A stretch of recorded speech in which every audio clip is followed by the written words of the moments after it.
Morning, folks. Let's do the damn thing here. Let me get a little bit of music going in the background. All right, there we go. Hope everyone's doing good this morning. Happy Wednesday. Let's jump in. We'll start here with a quick look at the markets. All right, there we have it. So you had the daily squeeze hide. So good looking structure to the daily squeeze for S&P 500. So at this point, we are 2 days into the squeeze fire and long, and you've had this 4-hour squeeze here. Yeah, that's pretty solid stuff.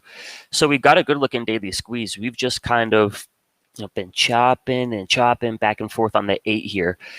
But with the daily squeeze officially firing to the upside, and now you've got beautiful 4-hour squeeze looking like it could go here. You got a 2-hour squeeze getting close to firing. You probably got, there's an hourly squeeze. So I think the structure is pretty good here. A daily squeeze mixed with a bunch of squeezes on lower time frames. Those begin to fire long. You could get your push here into about 2+ ATR. So the structure looks good there for the S&P 500. And I think the structure of the Qs looks just as good. So a little bit of sloppiness yesterday and even a little bit this morning, but the structure holds up. So we didn't even touch the 21 EMA. So you got a daily squeeze here. Histogram is positive, and your 4-hour did get a little bit sketchy here yesterday, but you are seeing a good bounce this morning. So I think the Q's got a good structure. I think you got potential here for a push into about 2 ATR. I think the SPY has got the same potential. And even the Dow looks good. Daily squeeze, your all-time highs this morning. So structure of the market looks rock solid, in my opinion here. All right, so let's start off with Tesla, because I like Tesla from the top to the bottom. So bigger picture thinking. And really what I mean by bigger picture is looking for charts and looking for opportunity into September, October, really the last kind of quarter of the year here. So with that point of view, huge fan of the weekly squeeze. Stacked EMAs, green 10X bars, doing a great job here holding above the 21. So I think that weekly squeeze has definitely got some potential. You've had a 3-day squeeze here as well, and it looks like that's starting to fire long. And obviously we had that daily squeeze. That's already firing long. So I think you got short-term and, multi-month potential here as long as that structure holds up. So as of right now,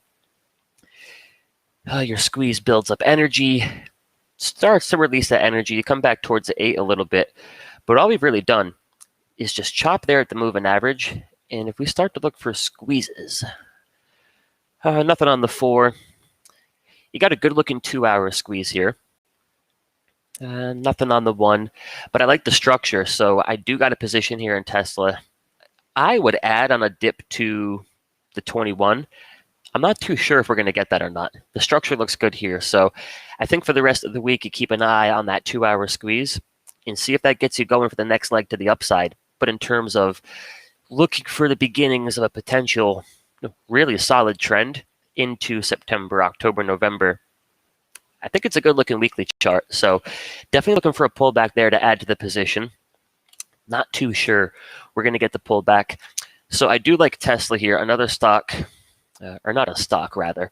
Another setup I'm a fan of is Tractor Supply Company. So on this bad boy, you got a bullish weekly squeeze. You've got a bullish 3-day squeeze, which could fire here this week, potentially. And you got a good-looking daily squeeze. And then inside of that daily squeeze, you had a 4-hour, all kinds of good stuff. So, I think at this point, it's closing yesterday above +1 ATR. Not the best entry. I think maybe wait for a bit of a dip here. But another one, similar to Tesla, I think the daily squeeze, with these daily squeezes, when you have that kind of structure, and you got your stacked EMAs, you got your positive histogram, those kinds of setups and structures can give you those nice, 5 to 10 days of momentum. A weekly squeeze, that can potentially give you weeks of momentum, 5, 6, 7, 8 weeks of momentum. So I like that combo in this market right now. if you got a weekly, you got a 3-day, you got a daily squeeze, that's a nice mix. You could play the daily for a shorter term swing, or you could play the weekly for a bit of a multi-month swing. So I think Tractor Supply looks rock solid here. And along the same lines of a triple squeeze in an uptrend, I think we should all take some consideration to keep an eye on Comcast. So you got your weekly squeeze here. That looks pretty good. You've got what's that? You got a bullish 3-day, and you got a good looking daily. So there's not too much premium here on Comcast. I don't think it makes too much sense to do a put credit spread. So I think, what I'll be looking to do, September monthly expiration, in the money calls, probably 55 strike calls, looking for the weekly squeeze to take you into 62, 64 into September, October. So that looks pretty snazzy. And then in terms of a few groups in the market I'm interested in, obviously technology here. One perspective, your weekly chart's extended, so take that into consideration. But the daily just looks, in my book, picture perfect here. So I do think maybe even into next week's monthly expiration, could get one more nice push out of the old Q-tips here. So should that move unfold and the Qs get to rocking and rolling, Apple's probably my favorite pick just based on the structure. Super clean daily squeeze. All those green 10x bars is good looking stuff. And you got a 4-hour squeeze, a couple of others here. So, pretty simple stuff. If the Qs make a push into 2 or so ATR, Apple should follow suit. So I like the structure there, and potentially I like the timing. So I think you keep an eye on that 4-hour squeeze. See if that can't wake Apple up here. I think you could take a look at Microsoft. A little bit similar. You're not quite at the 21, so you've been a little bit more extended, but similar structure and similar thought process. If the Qs go for it, Microsoft probably goes for it as well. And I think you take a look here, the old Google. Actually, I might take that back at this point. So you got a really good uptrend here. You're holding your AEMA, bullish momentum. Everything looks good. You got a 4-hour. Yeah, it's not taking off too much just yet. Ideally for Google, I think you're getting along back here in that 1-hour squeeze, and you're catching that solid push. So don't get me wrong. Google is a beast of a trend. And like Facebook, Microsoft, Apple, probably going to go higher if the Qs keep going higher. Just in terms of structure, I do like Apple a little bit better because we're just setting up here at the buy zone, where Google's more so up here closer to 2 ATR. So I think both is probably a good pick. And ultimately, it just depends on this bad boy right here. Daily chart still looks good for the Qs. So I do like technology. I'm waiting for a pullback on the financials. Such a good move here. So you had a daily squeeze, you had a 3-day, which, this hasn't even fired yet. So I would love a pullback in the financials. 3-day squeeze looks just super bullish, but it hasn't even fired yet. And your weekly squeeze hasn't even fired yet. So my game plan, especially for, the options room over at Simpler in the Mastery, we get a little bit of a dip here. We're looking to buy that dip so we can get positioned for the potential of that weekly squeeze firing long. And obviously, the king of the group here is Goldman. So your weekly squeeze is now firing long. Your 3-day, not quite yet. And the daily chart is a total beast here. So we got long on Thursday. We took profits on Friday. I would love a dip. I would take a dip all day long, maybe to the AEMA. The issue is, what we don't want to do is identify like, oh God, you got a weekly, a 3-day, a daily squeeze. This is just super, super bullish, because it is super bullish, but you can't start breaking your rules. So I'm not going to get long Goldman again up here at +3 ATR, but I'll be the first one to admit, with this kind of structure and the potential of, just a whole group move here for the financials, there's a pretty damn good chance we don't get the dip to the 8. So if Goldman just keeps going here without a pullback, it's probably going to take place without me.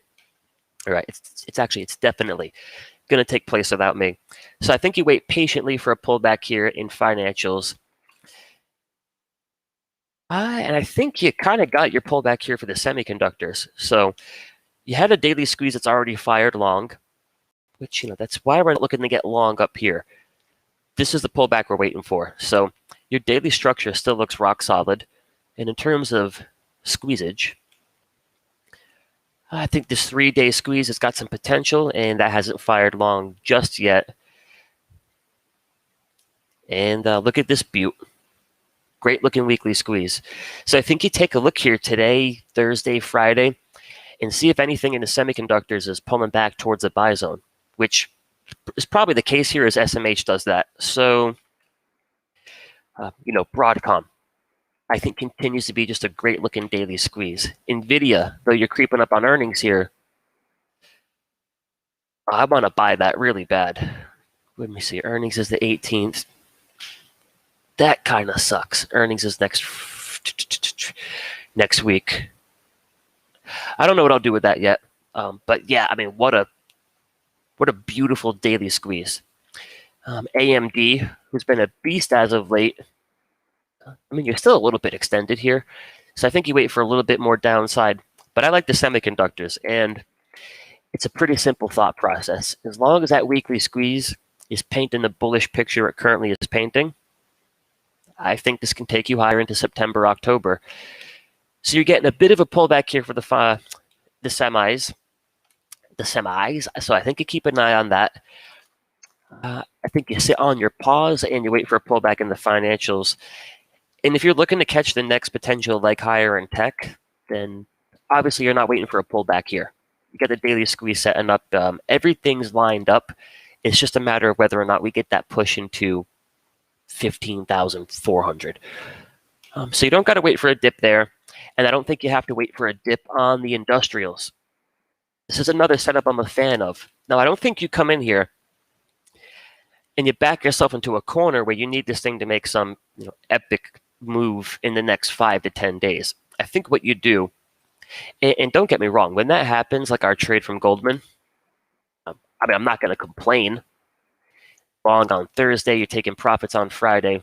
More often than not, here's kind of the process, at least to me. All right, we got a bullish daily squeeze. We've got a bullish 3-day squeeze. We've got a bullish weekly squeeze. So I'm going to plant the seed in here, and until this thing loses structure, I'm just going to give it all the time in the world to start to fire those squeezes versus, all right, I'm getting long on Monday. This thing better get going by Friday. So for the industrials, I think something into, say, September expiration, couple in the money calls, something like that, which is what we have in the mastery. We got 100 strike calls. So I think as long as you're under -1 or +1, something to take some consideration to. But real quick here, let me show y'all what I got for open positions and then a couple quick notes on risk management. So we've got put credit spreads here on Tesla, which I would add to on a dip to the 21. Personally, I don't think we get that dip.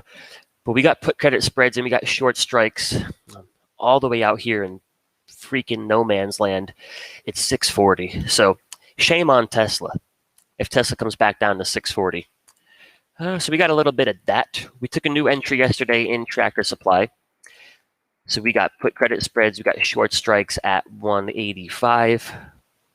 I think you look for a little bit of a dip here, but a good looking setup in that bad boy. We got a couple spreads here in Broadcom. We have got Crowd. A little bit sloppy yesterday. We got a put credit spread on Zoom. A little bit sloppy yesterday. And we got a put credit spread here on Peloton. And Peloton is pretty much daily chart versus weekly chart. The weekly chart, at least in my book, that's a thing of beauty. Positive histogram, stacked EMAs, just living life around the 21 EMA. It's like a perfectly well-behaved weekly squeeze. Now, this daily over here, a little bit sloppy, right? You're losing stacked EMAs. You're under the 21. So this is always interesting when the bigger picture not potentially, when the bigger picture, most likely more powerful time frame, to me at least, looks picture perfect. And then your daily squeeze is, a little bit sketchier, right? A little bit soft. So, as a swing trader, you're going to find yourself in positions like this a lot where, you look at our book right now. I think we're golden on Tesla. That's a really solid trade. So I think we're looking great there. We're already up at like 50% of our max profit on Broadcom. So that looks really good. I think our industrial calls, that's going to be a good trade. We got Tractor Supply here. So when something like a Peloton starts maybe getting a little bit sloppy, you're long something like a Crowd. Then on paper looks a little bit ugly yesterday. In terms of risk management in the way you want to look at your account, there's a few different things to take into consideration. And especially if you're going to go down the path of trading put credit spreads, there's a few things you want to focus on. So let me get up these notes here. Let me get my notes. All right. Can y'all see that?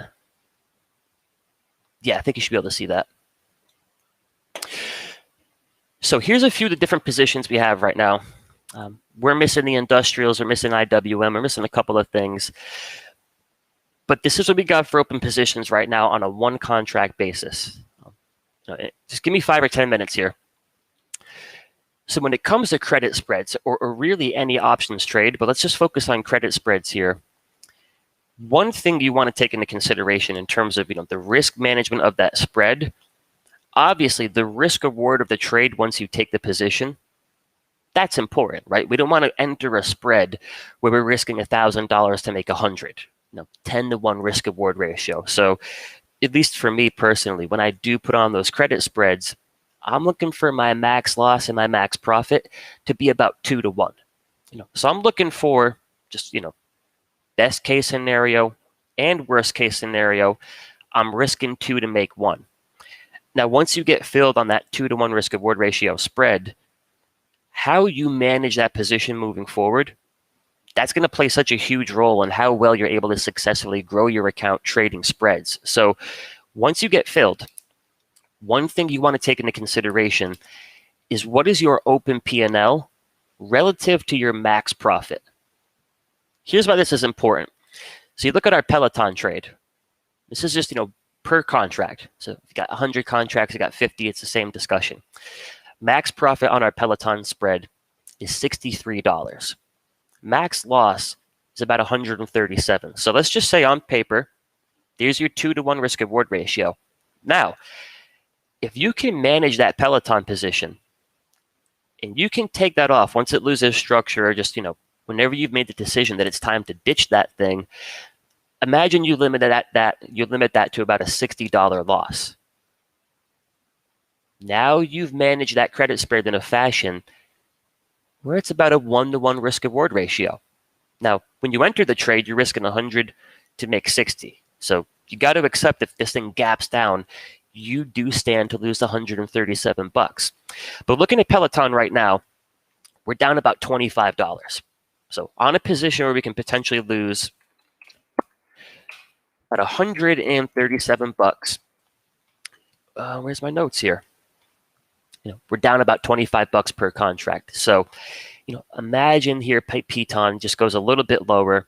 We take it off for, say, a $50 loss. That's phenomenal risk management as a trader.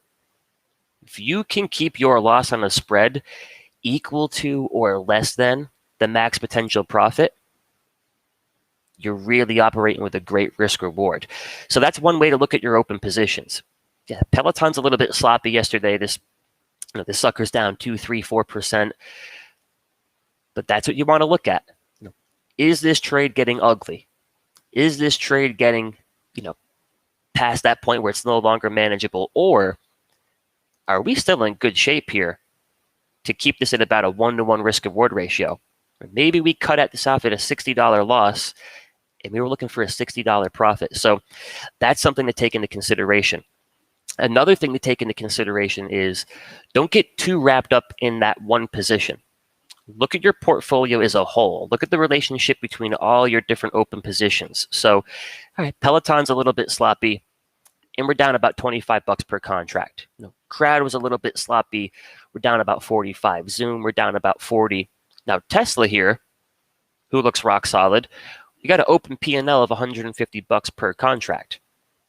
Just that one good-looking position alone is wiping out all that open risk on those three positions. Now you look over here, we got a Broadcom. We got $160 open. We just took a trade in Tractor Supply. Great looking setup. We just took a profit on Goldman for $70 per contract in a few days. Those are the different things you want to look at. That given position in relation to the max profit, right? What's my current loss in relation to my max profit? If my max profit is 60 and I'm currently down less than $60, I'm managing this trade very well. Then you look at your other open positions. What's looking in good shape here? Y'all get where I'm coming from? Too often as traders, we take a trade that starts to potentially come against us and we take it personal. And it's almost like we did something wrong. Really and truly what we're trying to do here is show up week after week, month after month, take positions in the best looking setups the market has to offer, and then we're just working the numbers. And that's how you work the numbers here. So there might be a trader who yesterday is just getting all in their feels because Peloton and because Crowd and because Zoom, they're all a little bit sloppy here. If you look at your account as a whole and you look at the numbers, not only do those open positions that might be a little bit sloppy, not only are you down a fraction of your max profit, your other open positions are taking care of all of that right now. The profit you closed on Goldman 2 days ago, that wipes out Crowd and Peloton alone. Hopefully this makes sense. And I suggest as a trader, you start to look at things like that a little bit more versus I took a trade on Peloton. It's getting a little bit sloppy. I must have done something wrong. Way too often we associate shit getting a little bit uncomfortable with us making a mistake or, that wasn't a good trade. It's a numbers game. It's just the reality of it. You got to plant your seeds when you get these kinds of setups because you never know. You don't know which one is going to be the Goldman, gives you your quick profits, and you don't know which one might be your Broadcom, which just chops around endlessly, and you never know which one might be the Peloton. That might get a little bit sketchy. But when you're taking that entry, it's all the same setup. So you got to keep taking them. You got to keep repeatedly taking those good setups. And I just think when you look at things through that perspective, open P&L in relation to max profit. You focus on it from that perspective, you're going to be utilizing these spreads of the risk reward really in your favor. You look at your good-looking positions. You look at the previous trades you closed. You're looking at it more like a business. I guess that's what I'm trying to say. If I look at my trading business right now between these few different open positions, I'm really happy. I'm really happy. So hopefully that makes sense. Quick rant of the day. But we got about 20 minutes here, so let me try to get caught up on the chat. And let me see what y'all got for questions. Brand new all-time high, 44.40. That's kind of a sexy all-time high number. Not that I want the market to top out here, but 40 just kind of has a ring to it. But we're putting in the new high here before the opening bell. Q is all looking good. Look at that Dow. Look at that basket of 30 stocks running the market. Small caps, chop suey. All right, let me get caught up here real quick on the chat. Give me a minute, gang.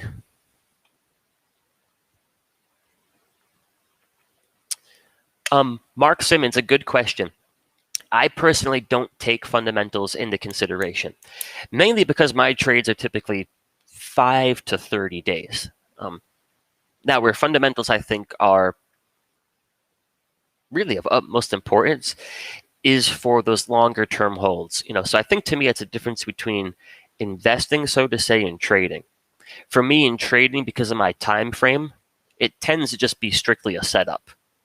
Where if I was taking trades that might last 9 months to a year, or I was, looking to buy and hold the good companies, well, then I would take into consideration financials. And again, not that that's my game, but the one thing I would take into consideration is cash flow.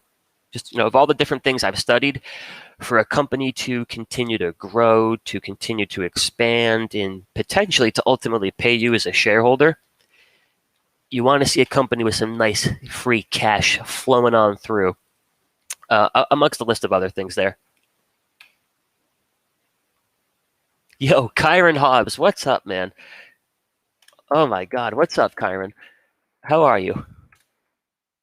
That is a blast from the past, seeing your name. That was the Group Me days. All right, let me take a look at Bowen. So here's how I would look at Bowen. Again, just with my style of trading, probably give it a couple of weeks here. But what I'm looking for right now is stocks that, really gotten beaten down, really have gone through a tough time, but are slowly but surely trying to get back on their own 2 feet on a weekly chart. So, Zoom kind of fits that bill. Things got rough here, but we're back above the weekly 21. We got stacked DMAs. It's getting a little bit cleaner here. Once you do that cleanup process, then you got better potential to kind of start a trend again. So this is going to require some patience for the way that I would go about it. If we look at Boeing here, you do have a weekly squeeze. And now all I would like to see is a couple solid closes back above the weekly 21. Would love to see the positively stacked DMAs here. Then I think I might have something to work with as far as potentially, could we get, a nice 4, 5, 6 week push going? So really, looking for kind of that structure here. And the only reason I would focus on that weekly, the daily looks just okay. That's what I would look for there on Boeing.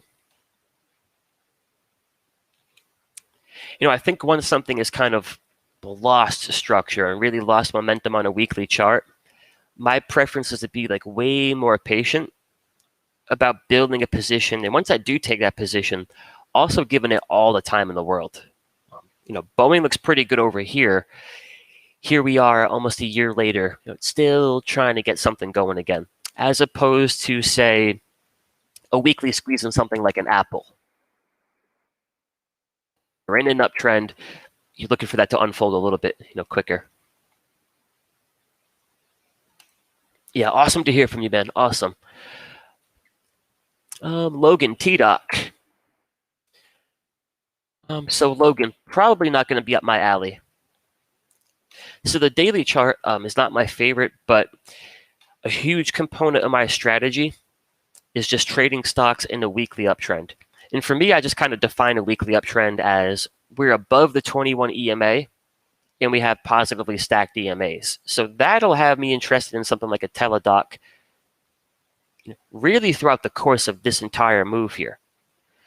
But once you're consistently under the weekly 21, the moving averages are all pointing down, you got red 10x bars, once that uptrend starts to kind of, die a slow death, so to say, that's where I'll kind of look elsewhere. So, if you look at the things I'm long right now, Tractor Supply is in a good-looking weekly uptrend. A Broadcom, good-looking weekly uptrend. A Crowd.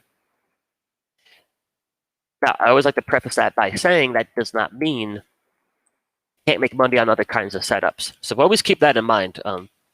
Whether it be YouTube, Twitter, even really the simpler trading options room, you're getting one trader's perspective. So what might be the total opposite of what I want to trade, that might be another trader's, consistent way about making a living as a trader. So always keep that in mind.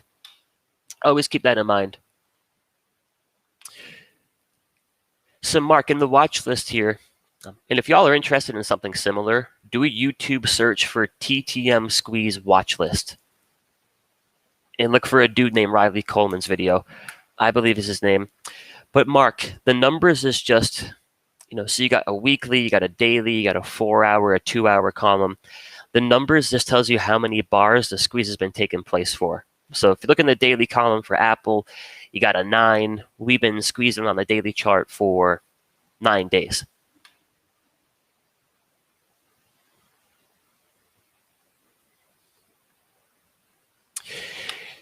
So Tony, in terms of adding to a position that you already have, the most important thing is that it's still a high probability setup.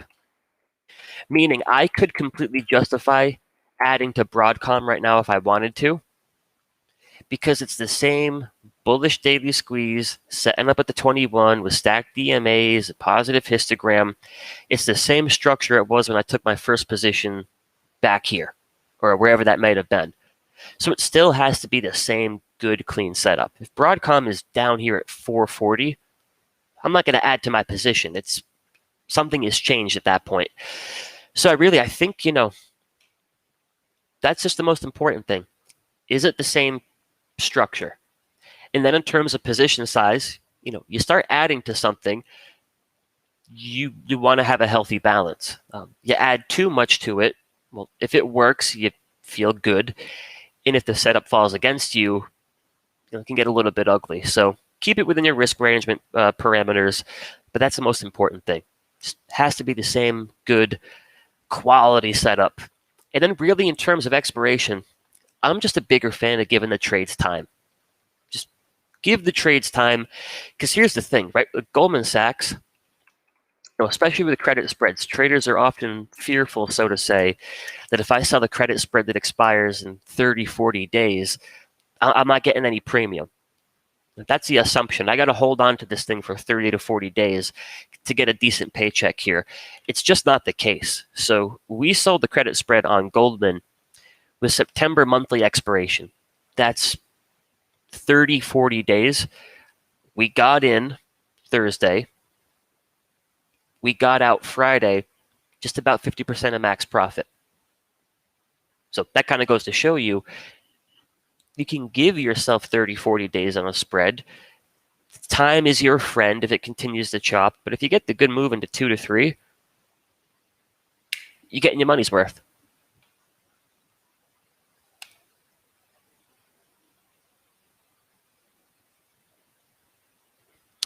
Oh, Tony, in terms of strikes, okay.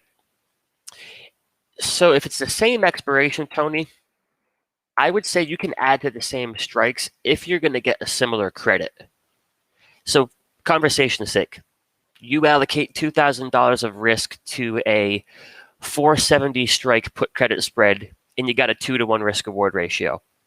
Say you want to add another $2,000 of exposure. You can do that with the same strikes so long as you're going to get a similar credit. Meaning I wouldn't want to add my 2,000 extra of risk here, and I'm getting like a 5-to-1 risk reward ratio on that $2,000. So if it's a similar credit, I think that's the easy way. Kind of simplifies things. Just go with the same strikes. But if it's no longer the same credit, I think potentially you just consider bumping up the short strikes just a little bit. Is the way I would look at it. FGS. I'm happy to hear that, and I agree with you. FGS. We can get a nice dip to buy here. All right, gang, got a few minutes left here. I'm just getting caught up in the chat. Bob wants to take a look at Pepsi. Ooh, nice stuff, Bob. Hope you don't mind if I snag that one for the watch list. Daily squeeze. No 3-day squeeze, but it's a solid looking chart. And your weekly looks good. Yeah, I like it. I like it. Nice little trend going here. Yeah, pretty clean. I like that. My man Brian B, what's up, homie?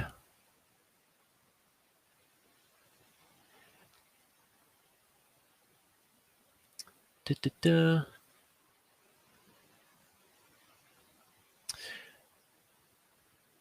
So in terms of taking spreads off when I'm up 50%, I typically take them off when I'm up 70 to 80% of the max profit. More often than not. Now, something like a Goldman, keep in mind, there's There's a target as far as how much of our max profit we would like to walk away with ideally, but then there's the target as far as the move and the setup itself. So generally speaking, I'm looking for a move from the 21 into about 2 ATR. So if that happens to unfold in, say, 12 hours, I'll probably take whatever profits I have off the table. Now, obviously, you could have held on here, all that hindsight, but those are usually my two targets. For the setup itself, I'm looking for a move into 2 to 3 ATR. As far as the spread goes, I'm looking for about 70-80%. More often than not, they tend to line up pretty well, but usually it's whichever comes first, really.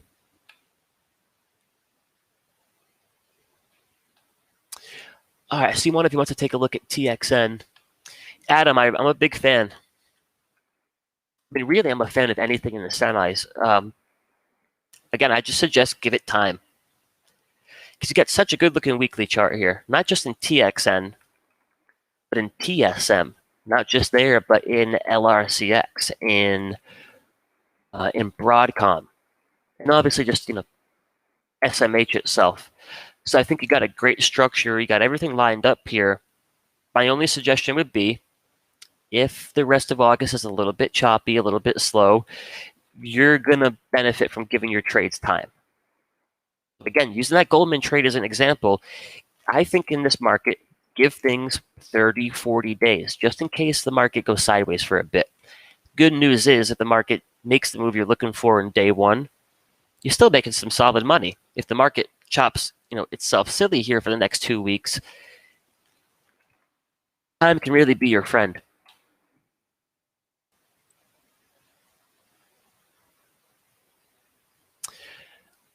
Tony, so first off, nice job on your Tesla trade. Nicely done. So Tony, you got two spots I think you could get long here. You could get long on a dip to the 21. Now, obviously, the $1 million question is, do we get a dip to the 21? So if we do, I think that's a beautiful pullback, beautiful dip. But we also might just be consolidating on top of the AEMA here, building up energy in that 2-hour, 1-hour squeeze, getting ready for the next leg higher. So what I would suggest is,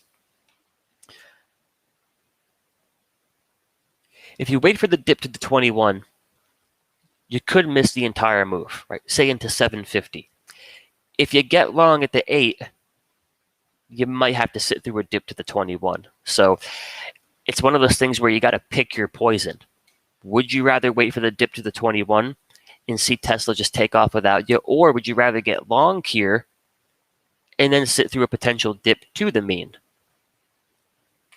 I think you take those into consideration, Tony, and really it's just a matter of, if you want to get long here, which I do not think is a bad entry, but if you want to get long here, can you structure that trade with your strike selection, your time till expiration, your position size? Can you structure that trade in a fashion where, if we do in fact come on back down towards 680, you can comfortably sit through that?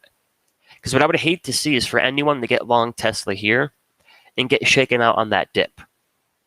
You're really getting shaken out here, when I think you should be drooling about the idea of getting a little bit more.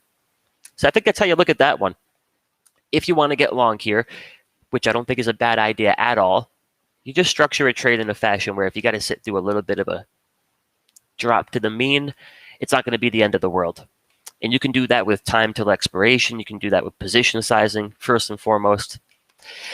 But I like it here. The daily squeeze has fired. The 3 days just heating up here. And you got to be careful when you look at, previous examples, because you start selling yourself a dream that it's going to be the same every time. But just in terms of, what can a 3-day squeeze provide? Couple solid weeks of momentum, no doubt about it. And we all know what a weekly squeeze can provide. Oh, crap load of momentum. But nicely done on that trade, Tony. Nicely done. All right, we covered Broadcom. Y'all know I like that one. So, Robert, as far as Disney here, my plan is to wait until earnings is done and over with, which is tomorrow after the market closes. And then, selfishly, I always like to say selfishly, because I know some of you might be long or short. Selfishly, I hope we open up and trade just inside this range after earnings. Give it a few days after earnings, let them digest it. But if we still have the structure of this good-looking weekly squeeze here, then I'm all about taking a swing trade into September, October, because it's a great-looking weekly, I think.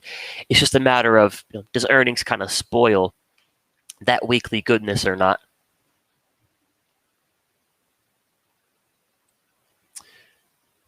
Rich, awesome. Happy to have you in there, my friend. So PayPal, be patient because you got a sketchy ass daily chart here. That's not a clean daily chart, but that is a bullish weekly chart. So be patient. But there's all the potential in the world here. All that PayPal is doing is in an uptrend, pulling back to its weekly 21. In an uptrend, pulling back to its weekly 21. In an uptrend, pulling back to the 21. Pulling back to the 21. In an uptrend, as of right now, just pulling back to the 21. Now, this could be your bottom here, and I would argue if you're going to get within the next week to 2 to 3 to 4 weeks the continuation of this trend, that should be your support. And I think you got a good risk reward here, again, with patience, looking to build a long position where your stop is going to be a weekly close under 270, so to say. I think that offers a good risk reward. Just with patience, though. It's another one, weekly chart versus daily chart. Daily chart suggesting that we're flushing, we're bouncing back to the falling 8 EMA, we could flush again. Weekly chart says this actually makes a lot of sense here, folks. You made a move from the 21, you ran to 2 ATR, and you're coming back to the 21. So it's kind of your market in a nutshell. So I think you keep an eye on PayPal. And Shopify, I love your weekly. I love your daily. Just got to have some patience here. Just stuck in a range right now, but it all looks good. Good looking daily squeeze. So I'm a fan of Shopify. Can't say nothing bad. Andrew, let's check out ARCC real quick. Yes, daily squeeze, positive histogram, stacked EMAs in a weekly uptrend, bonus points for a weekly squeeze, and a 3-day squeeze. Yeah, Andrew, that's pretty much my shtick, my friend. So I would like that. I would like that.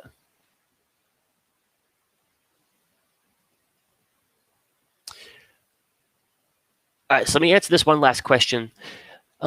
Dive Nomad. Strike selection on my credit spreads. I just want to go as far out the money as I possibly can while still achieving a 2-to-1 risk-reward ratio. So if I took a put credit spread on Tesla today, my process would be I'll pull up the options chain, and I'm just going to start deep out the money and keep working up that short strike until I'm getting about a 2-to-1 risk-reward ratio.